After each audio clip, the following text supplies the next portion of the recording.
Next Chapter Podcasts.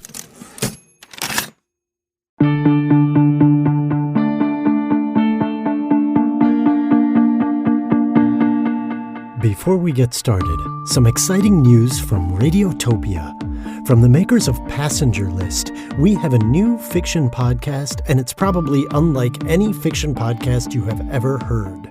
Mumbai Crime is a series of thrillers and mysteries recorded entirely on the streets of Mumbai, India.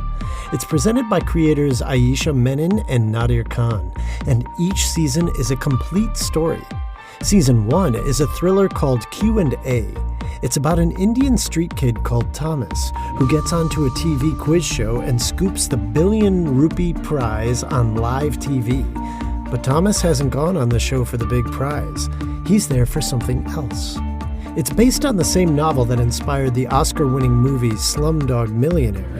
It's immersive, fast-paced, a gripping story of people, power, corruption, and truth. And I think you're going to love it. Radiotopia's Mumbai Crime Season 1 is out now. Check it out at radiotopia.fm or wherever you get your podcasts. Hi, I'm Michael Goodfriend, executive producer of the Play On podcast series at Next Chapter Podcasts. The Play On podcast series 12th Night was a very special production for a lot of reasons. We recorded it right around the time that a lot of theater artists were finally getting back to work after a more than 2-year hiatus from being on stage due to COVID and pandemic restrictions.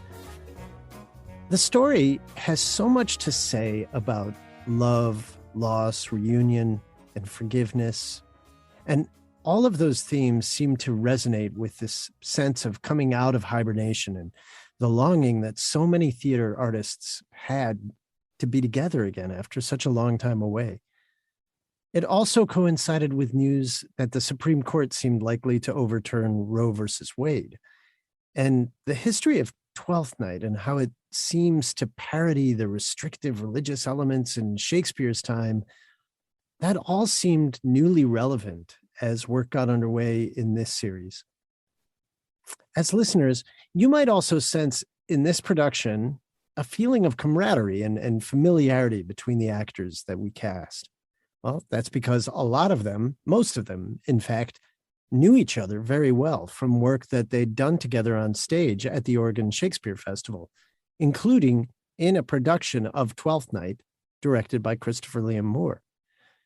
Christopher Liam Moore is with us now for the Play On podcast 12th Night series bonus episode that you're about to listen to.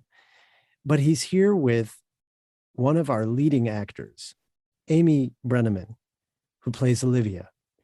And these two people actually know each other probably better than anybody else in the entire cast. And we're going to listen to their story and how they got to know each other. Amy, Chris, welcome to the Play On podcast bonus content series for 12th Night. Thank you, Michael. Thank you, Michael. Well done. That was very well done. all in one take. Oh my God. I didn't even get into your bios. Now I'm going to do that because I have to, because Amy, you have worked with Chris a lot in the past. You know ALISON CAREY, who did the translation, but you have not only done theater. I think everybody who watches any television knows that you are the creator, the executive producer, and the star of a series called Judging Amy, which got 2 TV Guide Awards, 3 Golden Globe nominations, Producers Guild nomination, 3 Emmy Award nominations, People's Choice Awards, SAG nomination. Anyway, you've done a ton of TV. And a lot of outfits back in the day. And Chris, you're not just a director, you're also an actor, and you've worked at Artists Rep, Utah Shakespeare Festival, California Shakespeare Theater, American Rep, Berkeley Rep, Yale Rep, Guthrie, lots of reps and lots of famous theaters.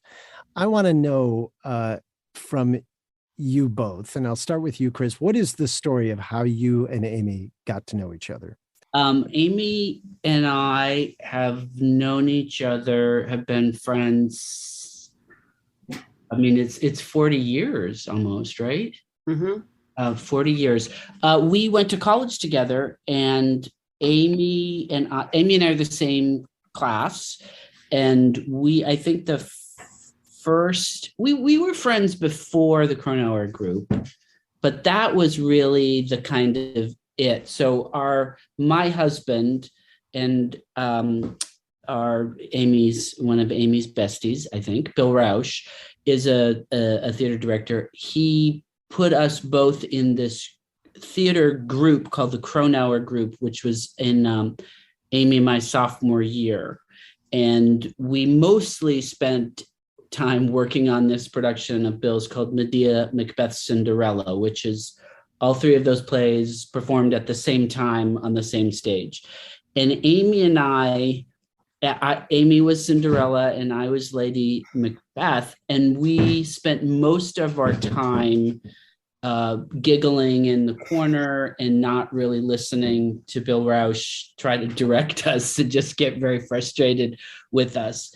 And I think it was that experience where we just kind of knew we were going to be in each other's lives for the rest of time. Amy, did you feel that way too? Did you have that instant sense of... Yeah, I mean, Billy was one of two.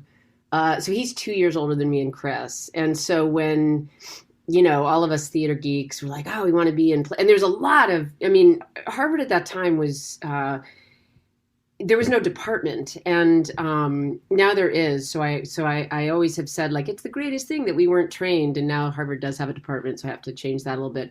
But there was a ton of unsupervised theater making. It's literally like there are no adults. And so we were always very entrepreneurial and sort of ego-y because nobody was saying, you don't know how to do Brecht, so stop it. We would just sort of do it. So Bill was one of two. This other guy named Paul, like they were the shit. And to back it up, what was Paul's last name? Do you remember? Warner. He's still directing, right? Or yeah, he's still directing. Yeah, he directs, and he's also a filmmaker and a professor. Yeah, very different styles, super different styles, but both very confident, very into taking classics and spinning it on his head. Not a lot of new plays, probably because they didn't have a playwriting program. So the first production on the main stage at the Loeb, when Chris and I got to college, was this production of Romeo and Juliet, which I did not get cast in, and Chris did. Wait. So whatever. Who directed it? They will never work again.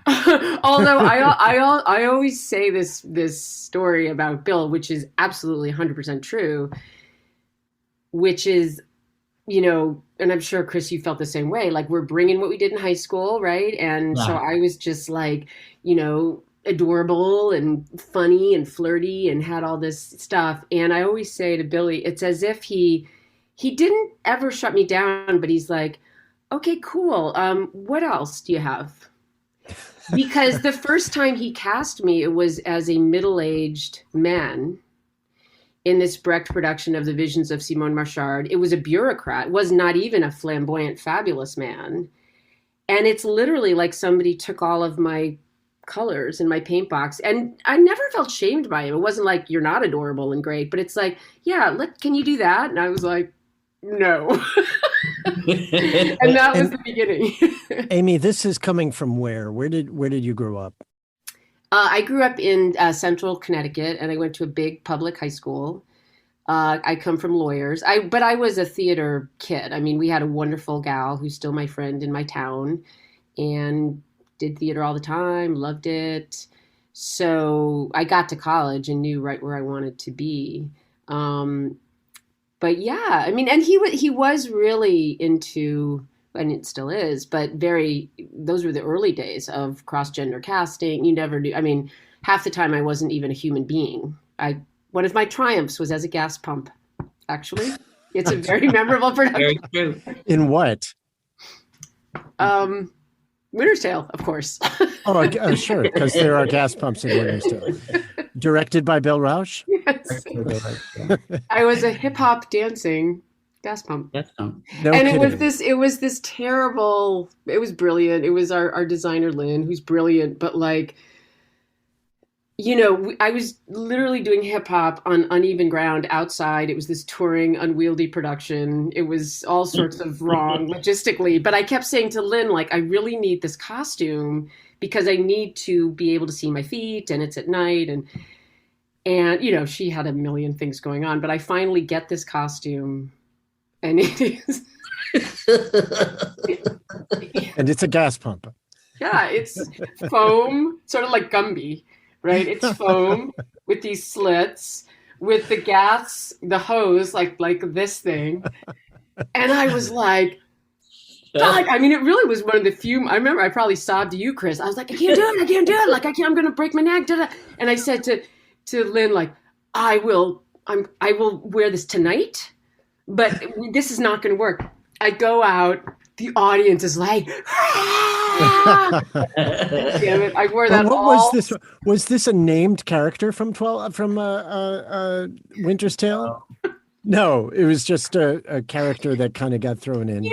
Circling back, I feel like I had gone to him when I was 18. I was like, I can do this. He was like, no. But you know what? He needed that girl when he said, "What else you got?" Teen transition, right? Well, that was part of that was a big tour we did in Cornerstone of the Winter's Tale. And it was insane. It was it remains the hardest thing I've ever done in my life. Okay. So Chris, you just took a light year leap ahead in the chronology. Don't apologize. Now you have to fill in all that backstory. Cornerstone. Yes, but the thing I wanted to say about the gas pumps was, the Winter's Tale, it was this outdoor touring production, and we performed all over the country.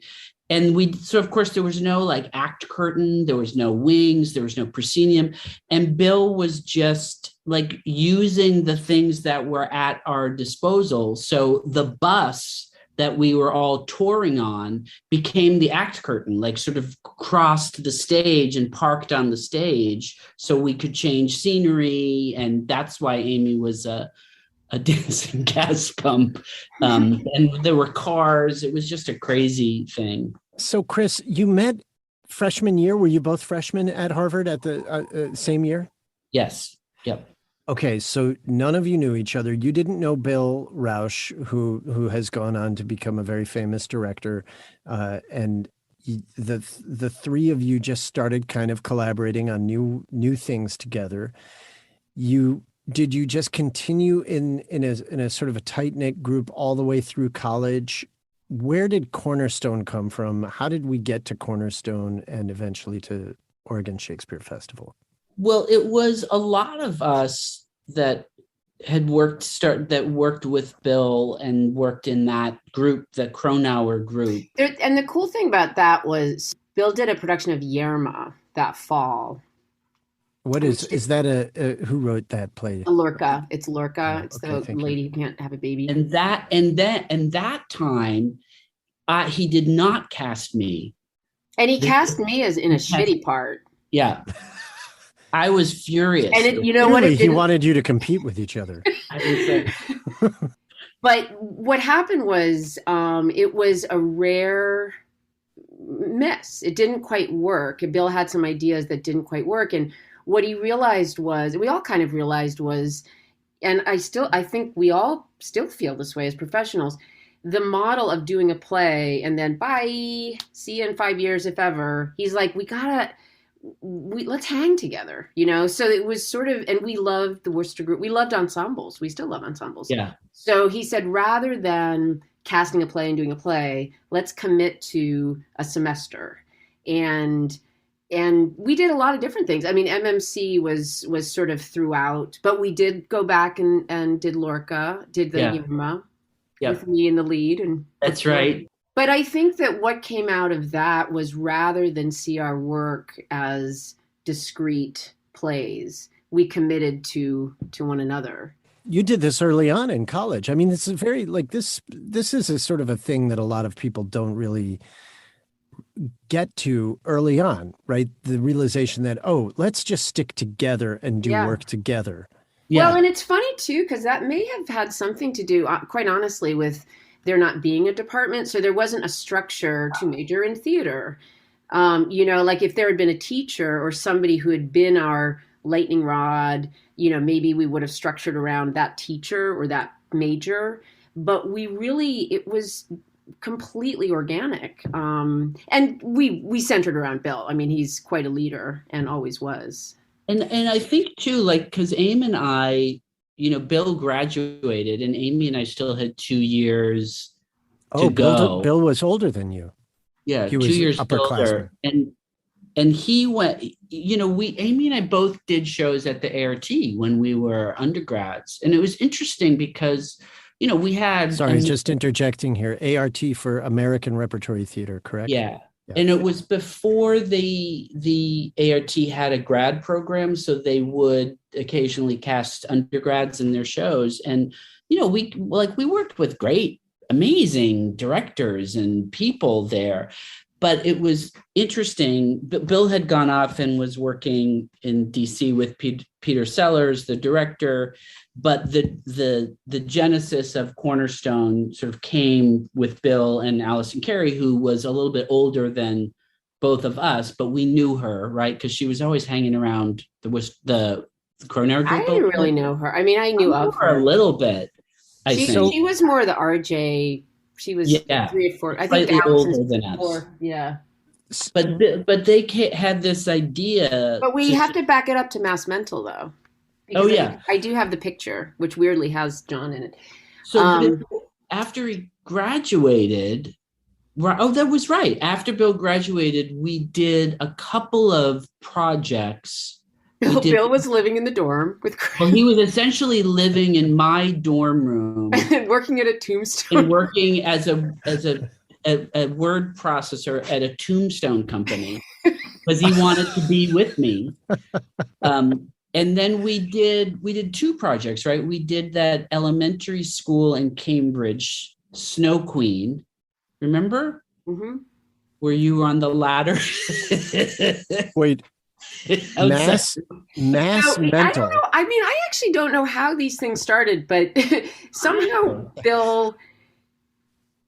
this idea of working with non-professional, with interesting communities, was seated way back there. And also, quite honestly, and this is for reals, and this is what drove us to start Cornerstone, because we'd had all this open access to the ART. So even if you weren't in the play, you'd just open up the door and watch Joanne Acolytis do her thing. It was incredible. It was so unstructured and fantastic. But, we started sensing the classism, how much the tickets cost, and all of us are populists, 100% populists. We are anti-snobs, So it was is this stuff interesting to... Well, you mentioned Brecht. I mean, that you were even conscious of Brecht you were going to Harvard. You were all obviously very smart people, but but we also were really, it's just in our core. I feel like all of us, I carry it with me into movies and television, not into elitism, not into it, doesn't interest me, doesn't inspire me. And also as a human being, I don't like it. So somehow, anyway, all I know is feels like, do you want to do some Moliere with some mental, people in a mental hospital? I was like, totally. I will totally do that with you.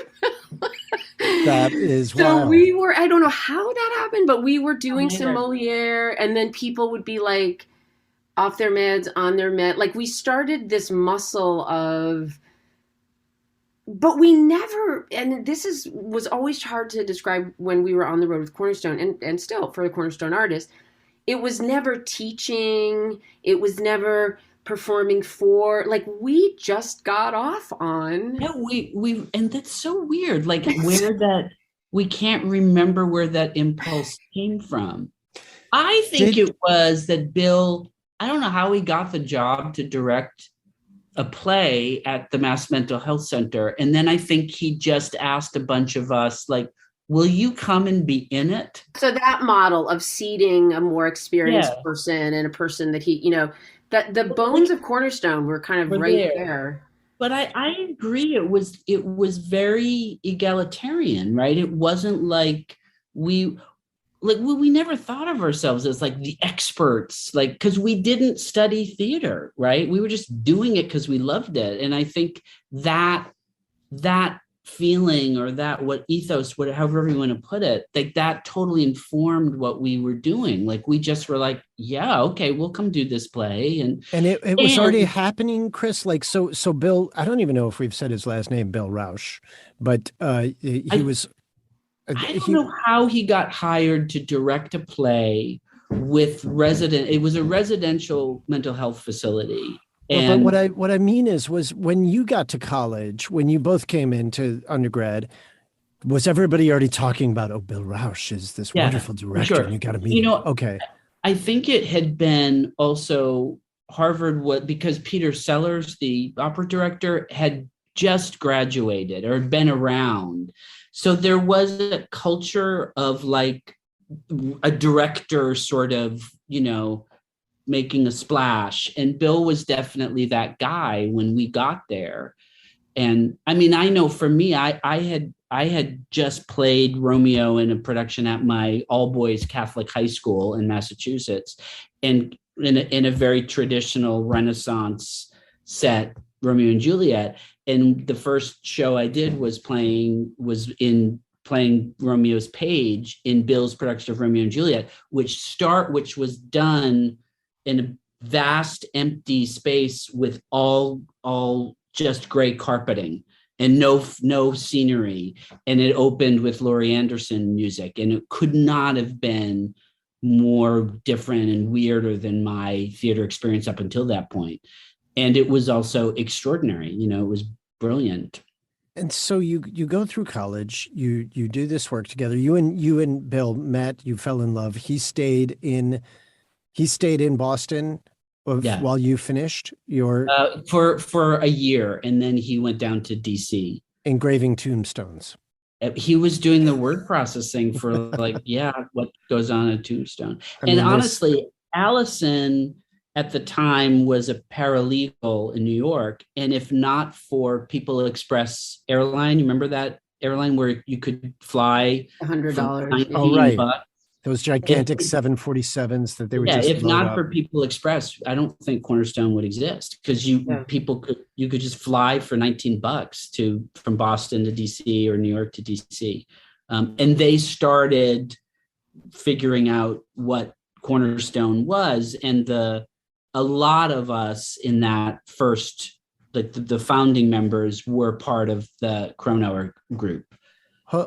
So what is this Kronauer name in reference to? It was like Amy said, because there was so much, there wasn't official theater. There was the Loeb Drama Center, which the students shared with the ART, but theater happened everywhere, in dorms and, dining halls. And Bill wanted to do this group where we all just worked together as an ensemble 6 nights a week. So he asked the head of the dorm where he lived, Adam's house, where Amy lived, if we could turn this basement storage room into a performance space. And the guy... And just kind of have it. So we didn't have to rent it or ask other people. It was just always there. Like we had to clean it out, and we had to paint it all, the walls black. And it sat 30 people tops. It was tiny little space. And the head of the Adams House dorm was Professor Kronauer, who gave Bill $500 to do this. So it was named, it is still to this day an official performance space on campus, which is crazy. Wow. We were really bad mice. Along with Peter Howard, who's a cornerstone. We could. Chris would make me laugh so hard, and then Bill was like, "You guys," but it was really rude when I think about it now. So but it's like you and I were falling in love. There was just totally, yeah, totally. And out of that, like Peter Howard, who's an actor, Cornerstone, and Lynn Jeffries. David Reiffel. He was in the program. Our composer, the composer on 12th Night. Yes. Yeah, he's a founding Cornerstone member, and brilliant. Wrote all the music for our shows, and and Ben Cobb, like it was crazy. You come Ben Cobb, that's Alison Carey's husband, who's also a theater, does everything in theater, right? Does everything. Everything. Jack of all trades. You both came out of Harvard, and then you started Cornerstone immediately with Bill. Yeah, it was interesting because Robert Brustein, who was the artistic director of the ART and a professor, and like had been really good to so many of us and giving us opportunities at the ART, and just a really good guy. And he was starting the ART Institute the year Amy and I graduated, and said to us, like, we're going to do a pilot program for a grad program. I want you all to be part of it, and it will be tuition. I didn't know that. Free. Yeah. Yeah, was I invited? I could have gotten a graduate degree. It was you, me, Peter Howard, and Bill Rausch. And we all said to him, no thanks. We want to get in this van and drive to the middle of nowhere and do plays. And that's what we did. There's one other historic figure in the mix who I have to mention, James Bundy, right? Who's now the dean of the Yale School of Drama and artistic director of Yale Repertory Theater. He was part of your group as well, right? Getting in the van. And he wasn't the first year, but I think he came the second or third year, because James was an actor, and he was acting at OSF. Then decided he wanted to transition into maybe administration and directing. And then the story is, I think he left his OSF contract early to come be managing director at Cornerstone. I see. So he came in a little bit later. A little bit later. So you all get into this van. Literally, you get into a van. Literally a van. A van which was purchased like 2 nights before we hit the road, when Bill's father said to Bill and Alison Carey, how are you going to get people to Virginia where we started? And they were like, we hadn't really thought that far. So literally, he co-signed this loan so that Cornerstone. Well, also, I think that we were going to have like used cars or old cars, and Bill Sr. was like, no, you're going to need a sturdy vehicle. Something reliable. Yeah, exactly. So you're out there, you're driving cross country, you're doing plays for just all different types of people, right? With. That's right. Yeah. Talk a little bit, Amy, please, about the philosophy behind Cornerstone and what the mission of the company was. Well, it's funny. I don't know if I lifted this from somewhere, but I had to send somebody a current resume, and it said something about Cornerstone, and it's a company committed. Wait, you still have to send people resumes? Yeah, I do. Okay, listeners. I mean, it's because I'm a keynote speaker, but you know. Oh, that doesn't count. Sorry. Okay, I was going to tell our listeners, see, you never really make it. You do. Oh my God. Ahead. Should we tell? Actually, I think we should tell Michael the cast is Jacquinetta. The what? The cast is Jacquinetta. Yes, now you have to. You started to. You can't unring a bell. Okay. So back to this guy, John, who was my boyfriend for about 5 years. He's a wonderful guy. But he had a deep influence over me. Brilliant actor, kind of snobby, he's 5 years older than me. So I took a year off from college. I traveled the first part. The second half, I was in Cambridge, just like living with my boyfriend. And the ART was doing Love's Labor's Lost. Is that what that part would have been? Love's Labor's Lost. And like Big River or something. So John and I decided to, audition. I got cast in Love's Labor's Lost. And then, and I'm basically, as you see, like, I like plays and plays are good. And John was like, this is bullshit. Like, that director's stupid and let's not do it. I was like, yeah, let's not do it. And so I got a job, like in the deli at Bread and Circus, like slicing meats. And I'm like, Yeah, I'm an honest actor. And so but I still was like, well, I could have done that part in a professional theater. So we were putting a resume together one day, and I wrote in parens, cast as Jacquinetta at the ART, and Chris Moore's like, but you didn't do the part. I was like, but the main thing was getting the role. He's like, no. You can't do that. No, you should there should be a special thing on our resumes where we say turned down. Yeah, thank you. Roles that we turned down. Exactly. Out of principle, right? All right, back to Cornerstone. So we produce site-specific, community-based theater, original plays on the themes of social justice, right? So the idea is when often, as you just made that little slip up word, people would think, oh, you're going to a place, you are the professional actors, you're performing for them. We would create pieces of theater with the people that lived in the community. So that meant that we were living in places for 3 to up to 6 months. It got longer because we realized the longer that we were there, we stopped even choosing the plays until we got there. We'd have something in the back of our mind, but it's like, what is meaningful? What do the community members resonate with? What's going on in the community, so that we can begin to build something about them. And so we would live in these usually geographically remote places for usually 3 to 5 months. And did you find places to live in them, or did you live? So we would ask. It was a very organic process, but we would ask for 2 things from the town. One is everybody got their own bedroom. So early on, we're like, we're not going to bunk up with family. That can be a great model, but we're going to, everybody needs their own bedrooms. So housing and a space that could become a theater.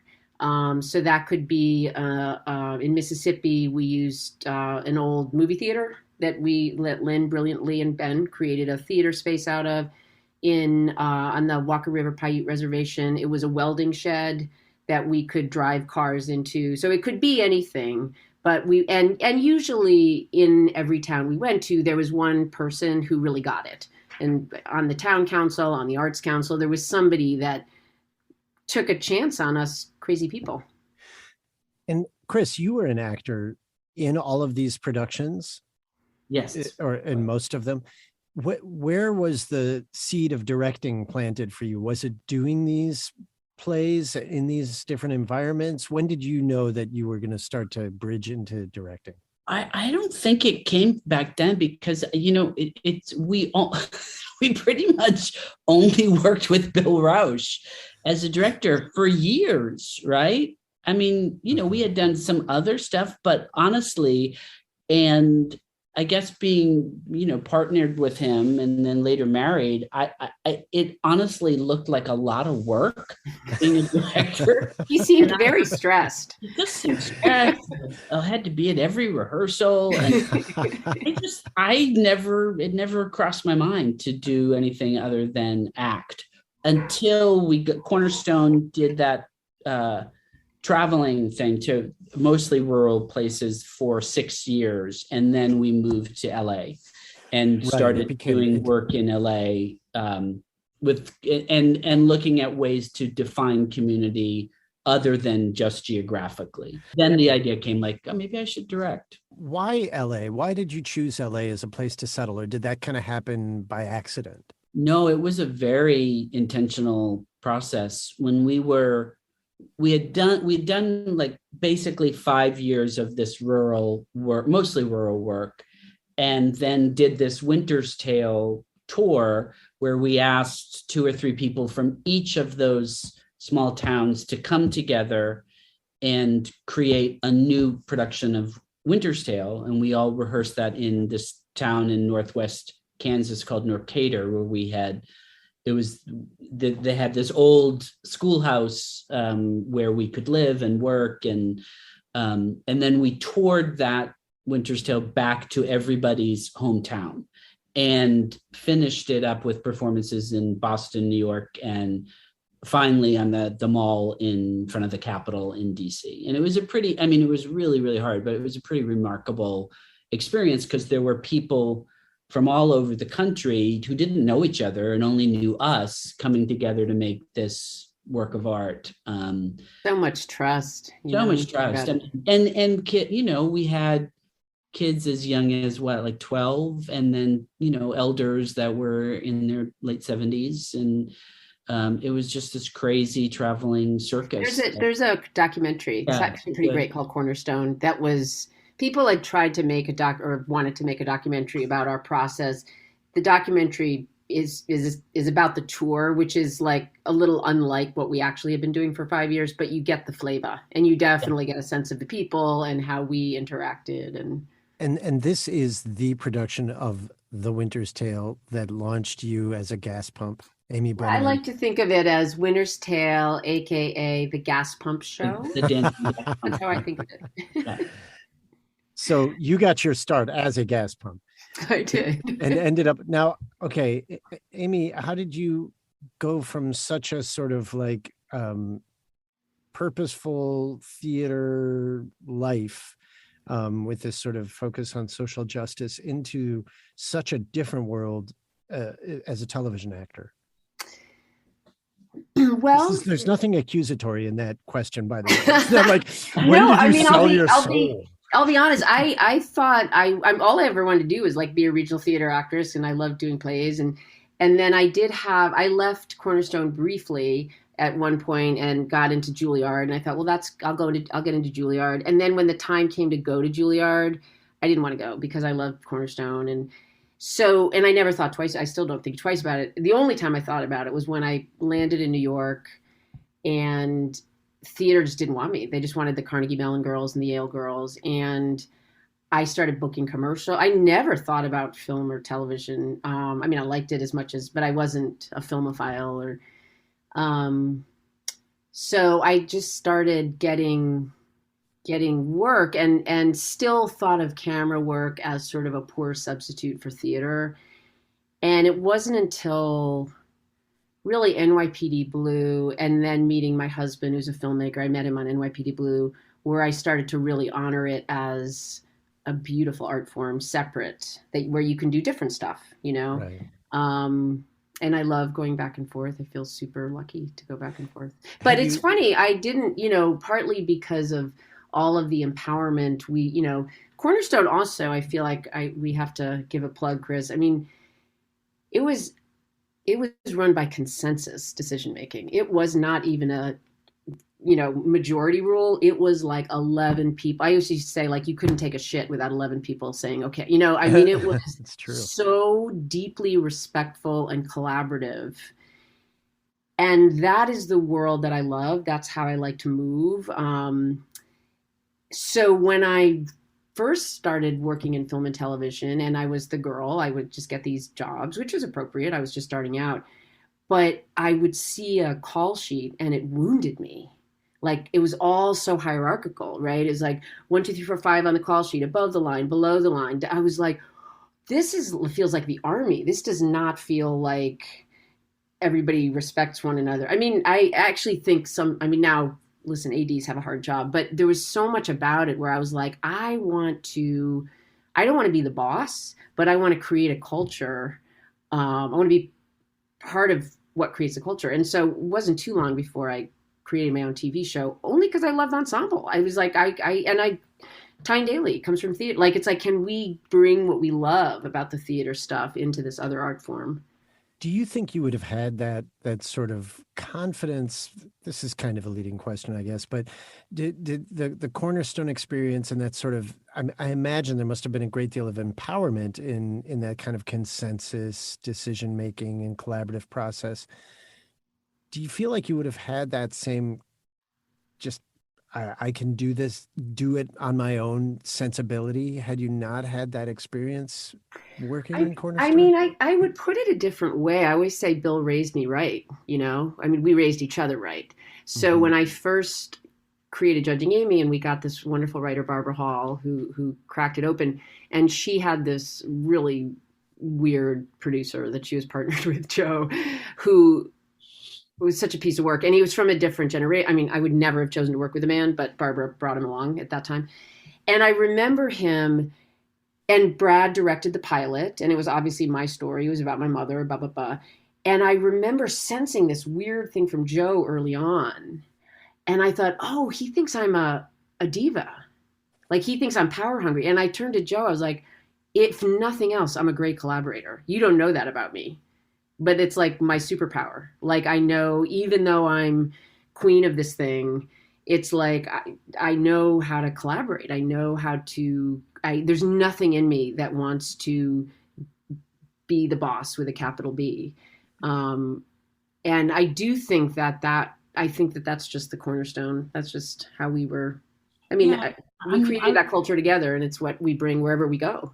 I think it is foundational, right? I mean, I think that those values that and we all sort of create, like, we didn't know what we were doing. We were just making this theater company up as the methodology, the mission, anything.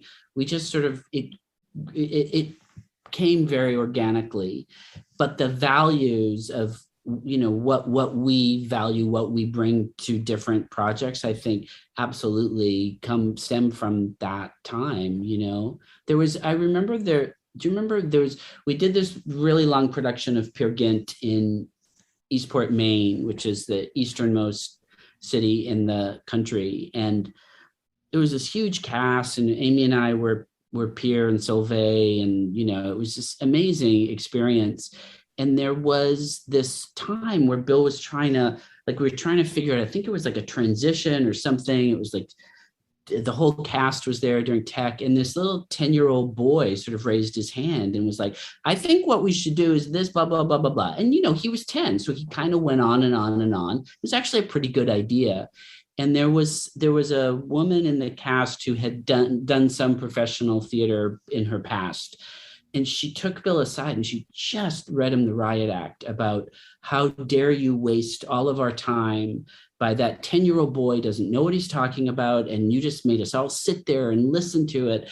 And Bill was basically, said to her, you really are missing the entire point of this enterprise, which is that it doesn't matter whose idea, the best idea will win.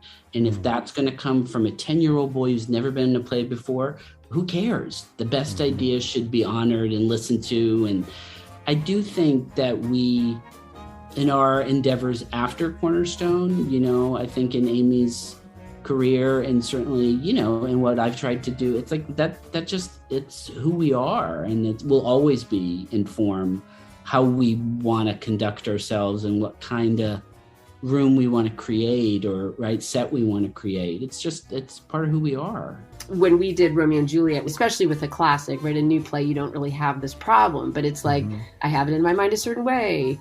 I saw this production that was amazing. This is falling short, but it's like, this is the production of it we're doing right now. This is what the audience is going to see. So, speaking of the production that we're doing right now. Speaking of old plays. 12th Night. Chris, you obviously have a long relationship with this play. It's one of the most famous of Shakespeare's plays. Tell us about your directing history with this play. I know you did it at the Oregon Shakespeare Festival, 2017? 2018? I think it was 16. Yeah. 16. Right. Was that your first time directing it? No, that was my second time directing it. I had actually been in it. I think my first encounter with it was being in it, and in a production that was not mid 90s. I don't know, 94, maybe 95.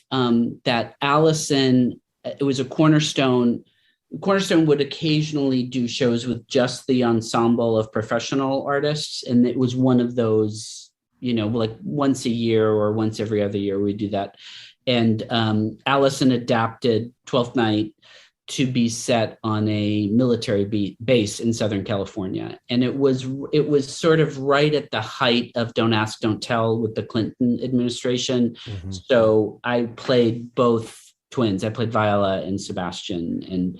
And Ben Cobb was Mariah, and Michelle Mays, who was Sir Toby, and it was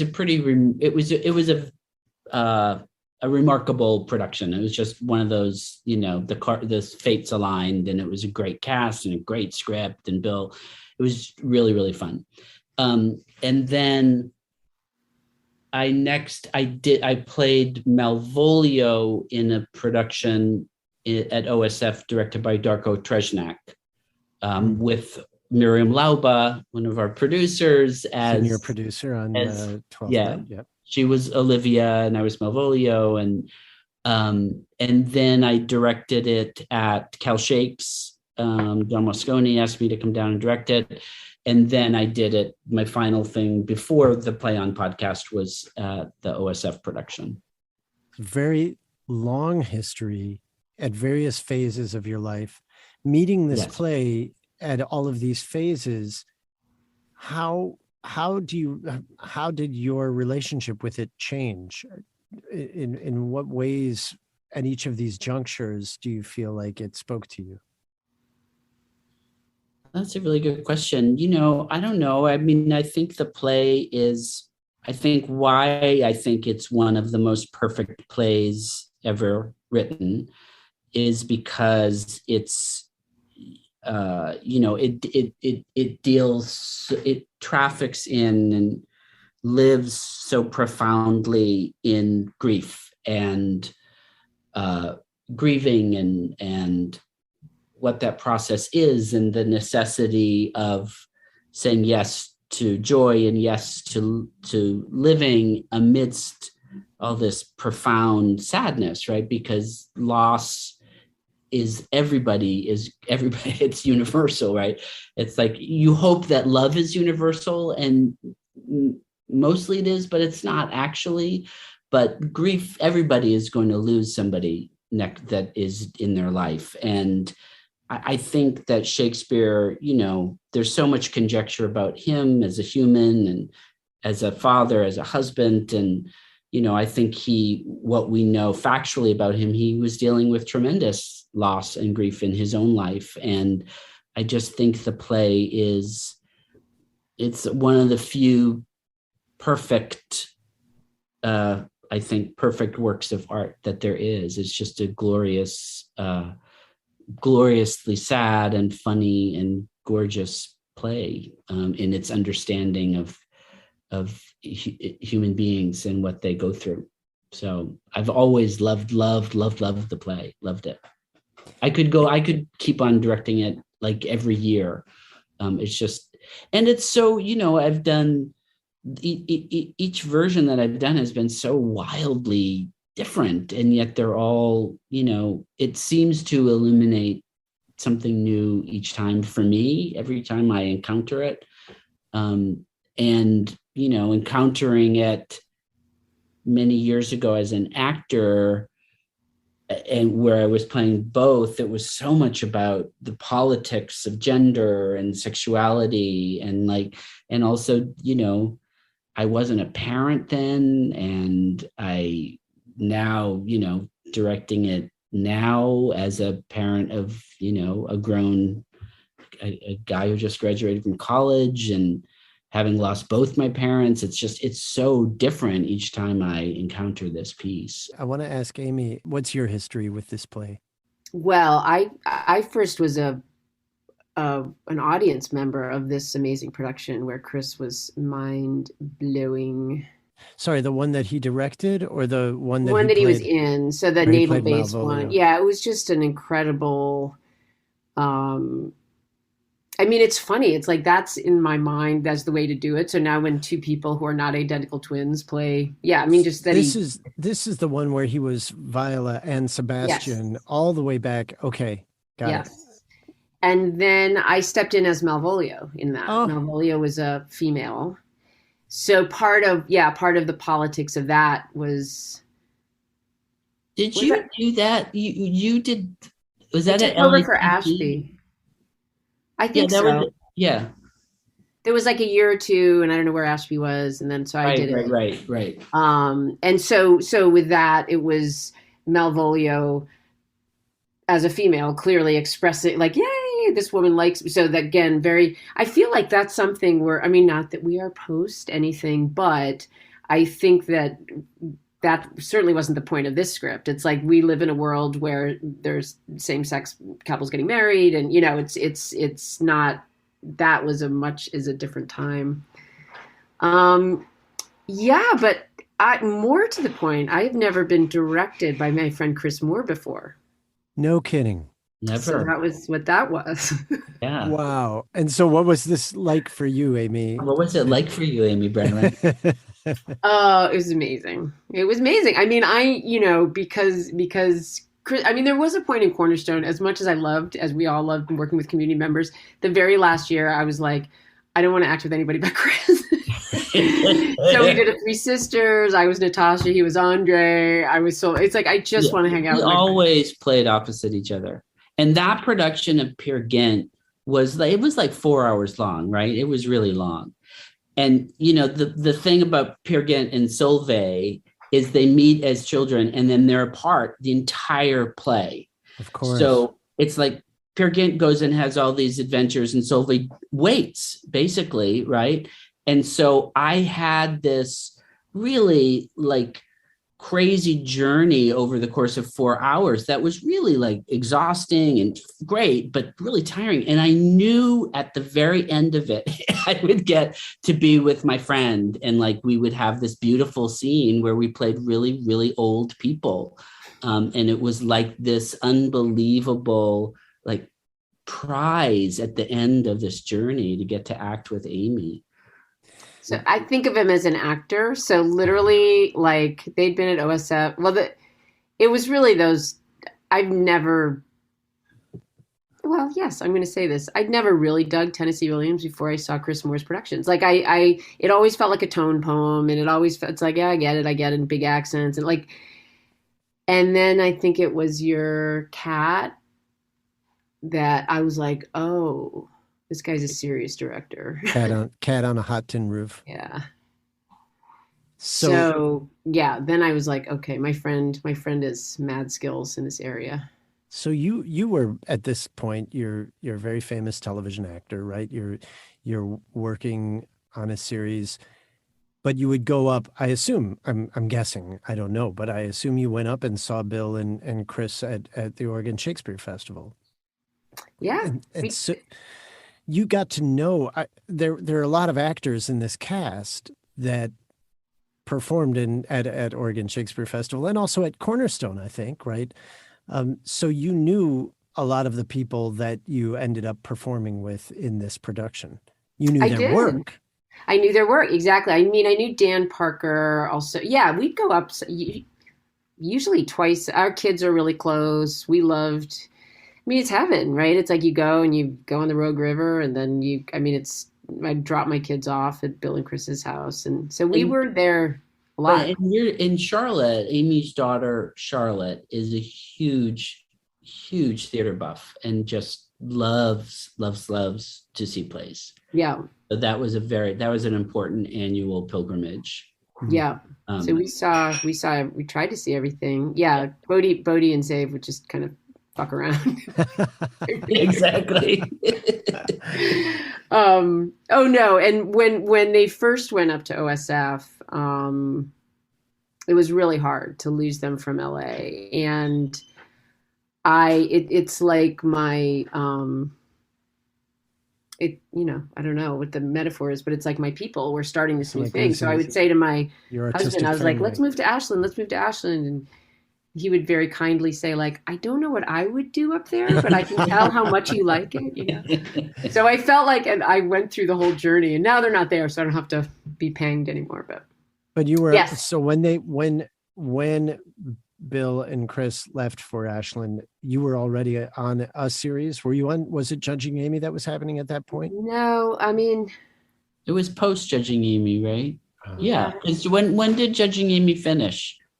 2005, right before Zabe and Bodhi were born. And then was I on Private Practice? I might have been on Private Practice. So in other words, your television career, did you ever, I mean, obviously you said that you talked to your husband about living in Ashland. Did you ever think of like wanting to go to OSF and do a season? I did. Oh, 100%. And if it had been sort of the normal, like 3 to 4 month thing, I would have done it in a second. It was, my kids were in school. It was hard to figure it all out. But yeah, and I mean, I'm built for it. I would have just laughed with Dan Parker and probably drank too much, which is really my favorite thing to do.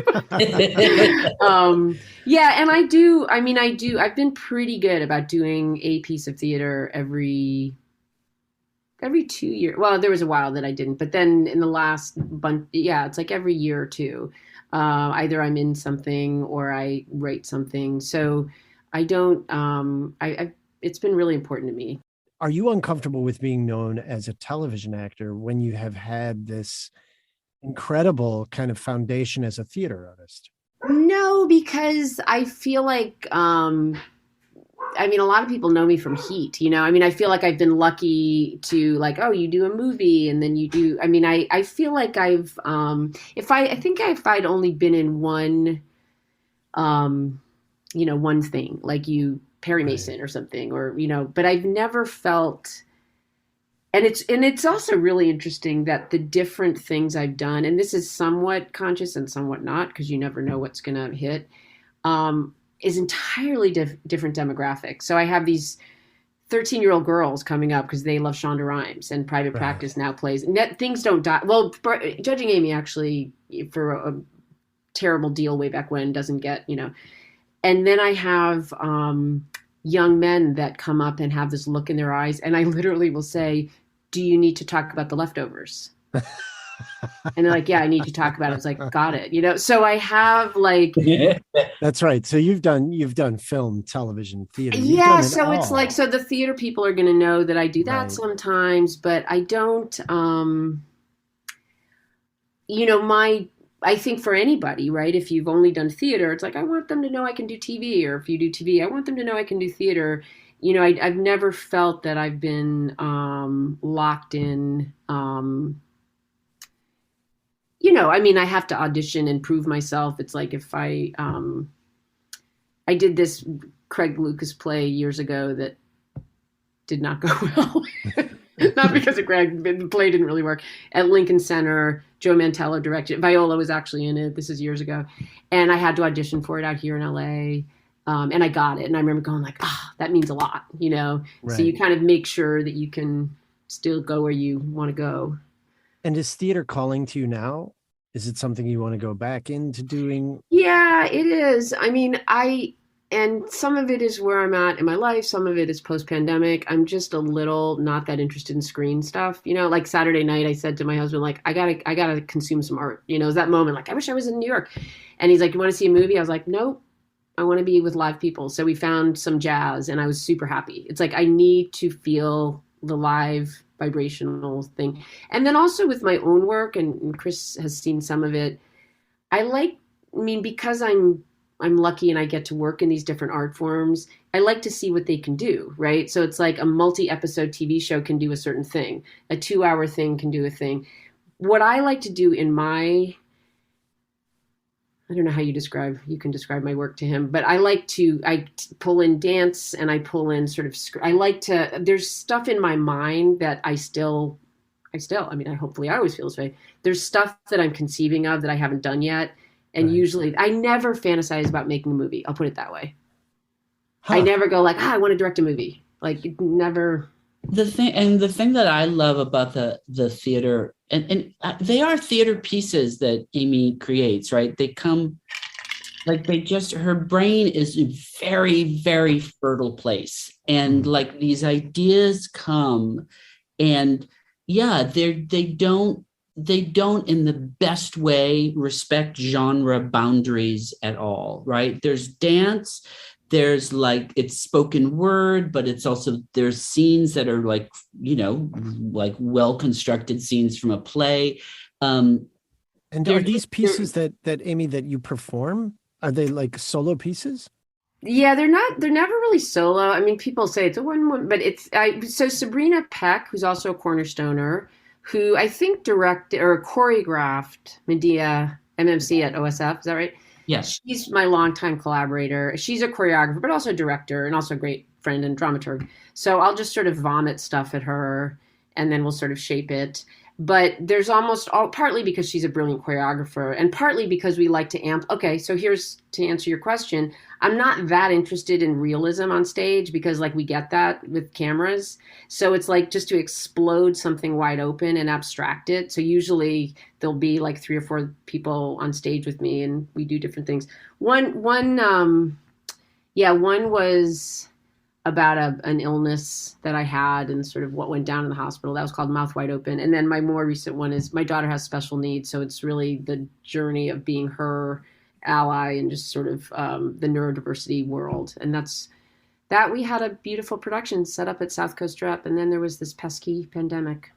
But we had like the designer and it's like, and then now, it's interesting with that one. Now I feel like not the moment has passed, but the moment might have passed actually, because I feel like the story of the mom of a neurodiverse, I feel like now the neurodiverse artists are doing their thing and Charlotte, it's, I may or may not get back to that one, but yeah, these things sort of, often start out as spoken word piece and then we just sort of blow it open with some dynamite. So you're just always kind of going as an artist. You're kind of keeping an artistic journal in a way. I am. Well, it's funny. I have actually fallen in love with acting. Some of that is some recent experiences. Some of that is hanging out with Jeff Bridges and John Lithgow. I think you go through different phases. It's like, well, I really want to produce and acting sort of over here. And then it's like acting. Wow. So but that is, inhabiting something that comes to you. But then there's the authorial piece of me that wants to say what I want to say, so I love how they work together. Chris, do you feel like you're being called back in that way to be on stage? Oh God, I don't know. I hope so. I hope somebody will hire me as an actor but at some point. But I also wanted to say that, a huge part of Amy Brenneman for me, my respect and admiration and love for her as an artist is boundless. And equal to that is my respect and admiration and love for her as an activist. And I think that is they're so connected. But you asked her about being known mostly as a film and TV actor, and how does that affect? I don't know of anybody, certainly in my life, who has used that platform that Amy has to actually make the world a better place. And that is part and parcel of who she is. As much as she is this incredible open heart as an artist, she uses that, her platform to just fight for the good fight out there, in our crazy messed up world right now. And I'm so grateful to her for that. Always, right every back day. at you. I want to talk about that, but before I do that, I feel like we need to do our due diligence here, and talk about the podcast. Yes, Chris, we just talked about all the experiences you had directing and acting and encountering this play. What was the experience like doing a podcast? Was it anticlimactic? Was it not as fulfilling, or was it illuminating in ways you didn't expect? I think that mostly the illuminating in ways I didn't expect. I during the pandemic, I'd done some Zoom stuff as an actor, but I hadn't directed anything. It definitely made me want to be in the physical space with these actors in a room. But, it's like, I don't know. The thing that makes me, I think why I wanted to start directing in the first place is I just love actors. I've always just fucking loved actors. I love being on stage I love being an actor and acting with actors, and being in a space, a room, whether it's virtual or not, with people that I just love and admire. And, getting to work on a great piece of writing is just a bonus, because I love, I mean, come on, it was like that we just laughed our butts off every single day with that group of, I said to everybody at the beginning, and I truly feel like it was like a clown car pulling up, right? And like all these, it's like, oh my God, there's Amy and there's Dan, and then there's Jordan. Oh my God, it's Davy Kelly. Like all these actors I just adore, and as a director, so often it's like you're having a private production happening right in front of you every single day, Right. watching brilliant actors play. It's like crazy that somebody actually pays you to do it. It's such a pleasure. How about you, Amy? What was it like for you doing a podcast? You've done all these different types of things, film, television, theater. Is this the first podcast you've done in like as a fictional podcast, a scripted piece of scripted fiction, a I think series? so. Yeah. I mean, I did a bunch of not recently, but I don't know if they're still doing them, but LA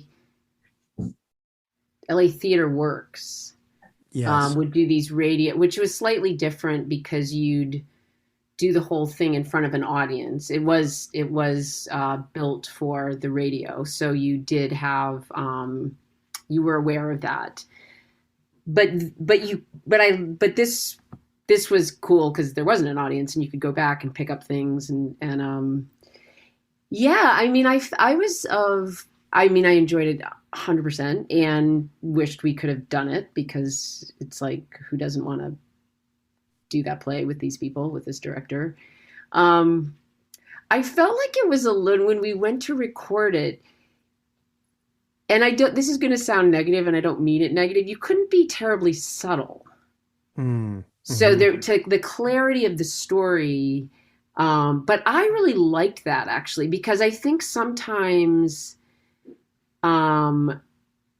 not just with Shakespeare, but it's like the modern psychology piece and the Shakespeare piece sometimes are at war, and sometimes it's like a song, right? You just do it, and I'm feel sad here, and then I'm annoyed there, and obviously if it was on stage, you could tell more stories in 3D. But I liked that though. I liked having, because then it really felt like, oh, I'm in service of the play, and it wasn't like, I don't like the way I did that, or my Olivia. It's like, no, I am. Does this make any sense? Totally. Absolutely. Yeah, the clarity of the storytelling. There's a way that it kind of gets like burnished down to essentials in a great way, right? Like stuff, as Michael, you said at the very beginning to me, like, silence on the radio or silence, you have to really, really earn it and be really specific about what that moment is. Whereas if you're watching live actors, you can fill that silence, right? But your ears need, you got to boil it down to more essentials, I think. Yeah, that the mind moves faster when you're just listening than it seems to when you're, I guess it makes sense, because when you're in a physical space, it's three-dimensional and all your senses are at play. Amy, we touched on your activism, and it's a huge subject, right? There's all this debate. I've run into many actors who say, I don't want to be too political because I don't want it to hurt my career, right? You clearly are not worried about that. What are the places that you operate as an activist, and how can our listeners become a part of it with you? Well,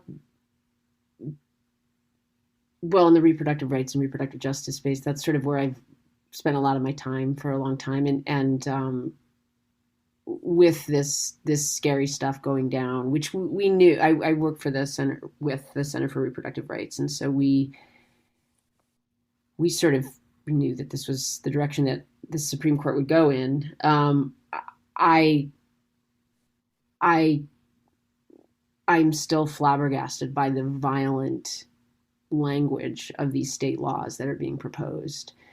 That's stuff that has never been out in the open. Now, obviously, like anything in a supremacist system, gender, race, whatever, things are coming to light that have been there for a long time. But the bounty hunting piece, it's just so shocking and so violent, but so clarifying too. And I think that the bounty. So you're referring to the Texas law? Yeah, in Oklahoma, I think they like it too. So it's like it doesn't even make any sense. It's like before a woman knows she's pregnant.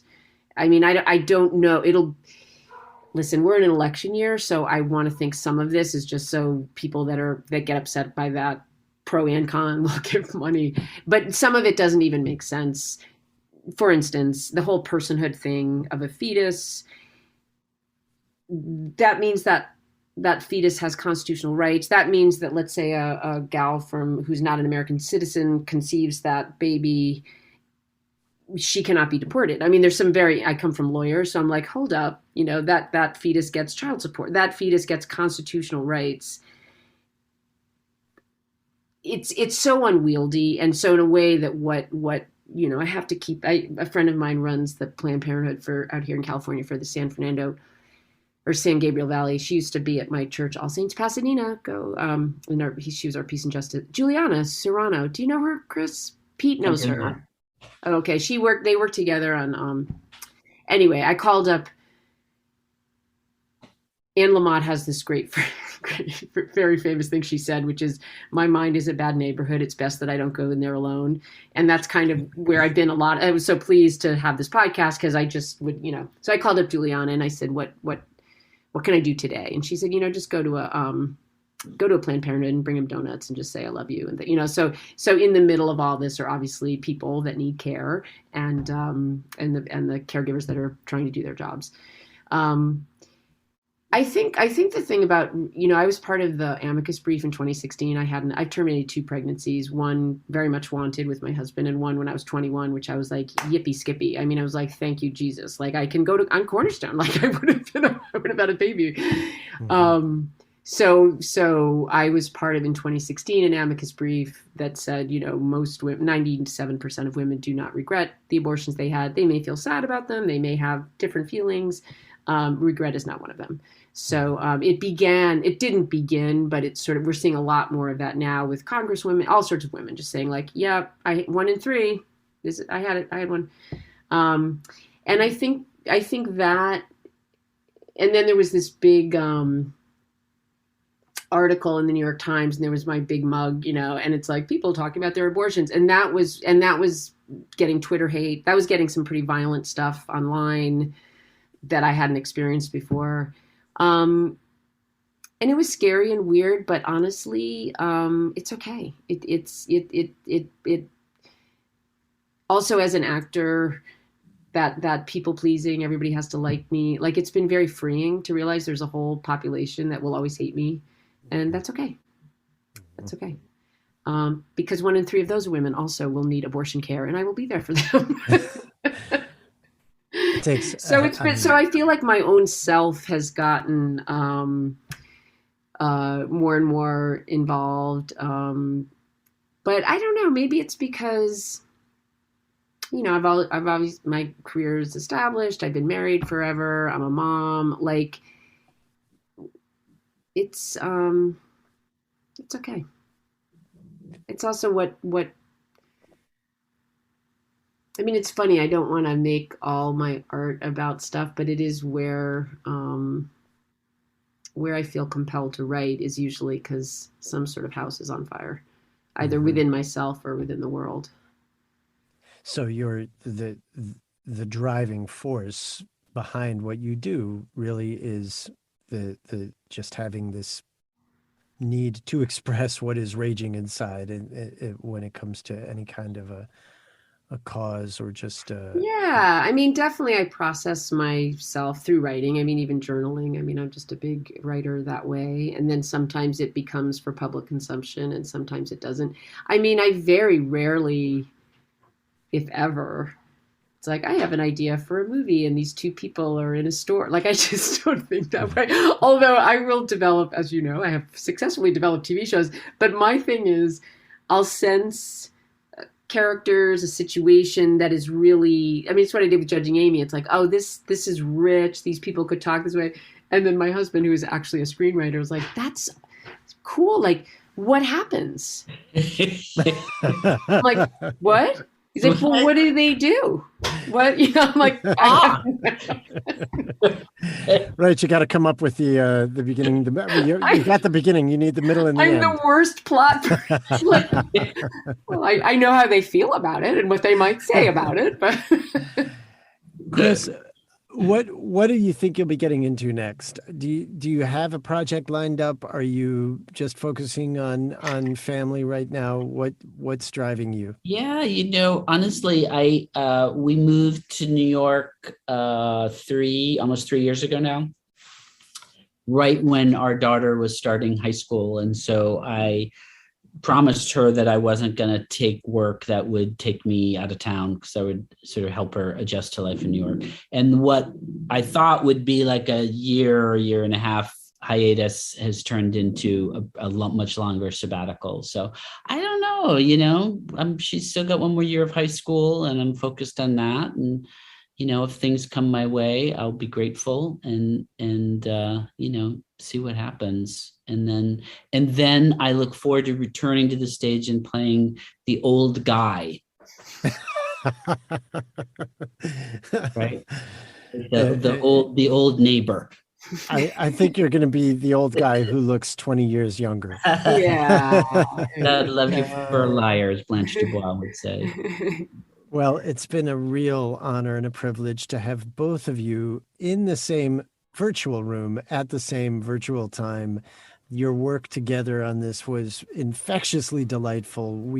All of us who got to experience it were just elevated by it. And you're right, Chris, that just coming in and laughing every day was really the best experience and the best tonic in a really fraught time.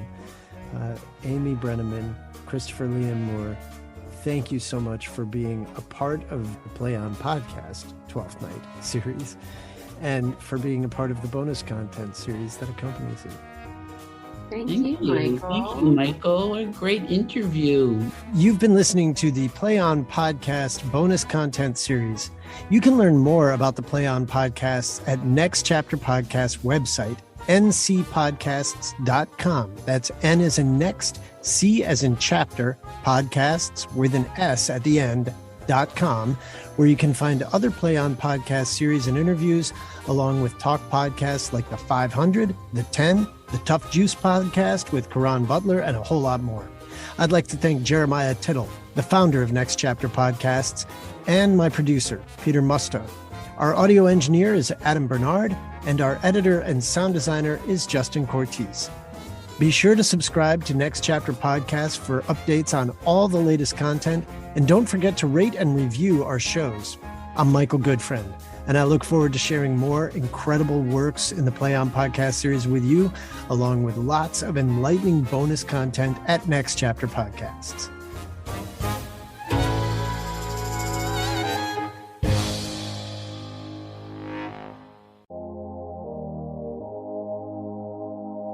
A note for all you writers out there: whether you're working on your own play, drafting a novel or memoir, or pitching nonfiction projects, the hashtag #AmWriting podcast will help you take your writing career where you want to go.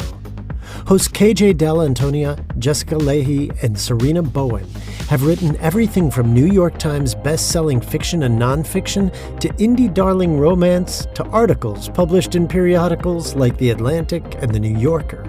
And in every episode, they offer relentlessly helpful, immediately actionable advice on how to get your butt into your chair and get your work done. Subscribe to the hashtag #AmWriting podcast on your pod player of choice. Next Chapter Podcasts.